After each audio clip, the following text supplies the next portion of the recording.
Maswerteng hapon po mga ka-STL. Narito na pong resulta ng STL Bulacan para sa araw na to, 2nd draw, December 27, 2024. Araw ng Biyernes. Naway ang mga natayaan nyo pong mga numero kanina ay manalo nawa ngayong hapong ito, 4 PM. Kaya't kunin nyo na po yung mga tickets.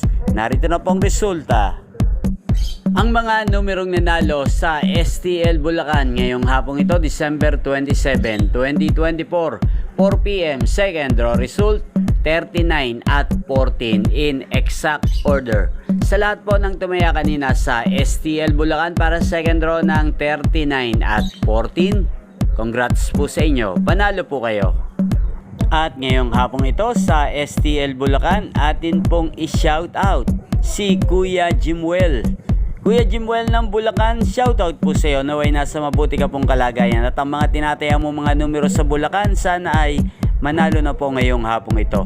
At sa lahat po ng mga taga Bulacan dyan, shoutout po sa inyo. Naway nasa mabuti rin po kayong kalagayan. Inyo pong napanood ang resulta ng STL Bulacan sa channel na to, Roderick Hernandez TV. Maraming salamat po sa patuloy niyo pong pagsuporta sa aking channel. Magkita-kita pong muli tayo mamayang alas 8 ng gabi dito po sa channel na to.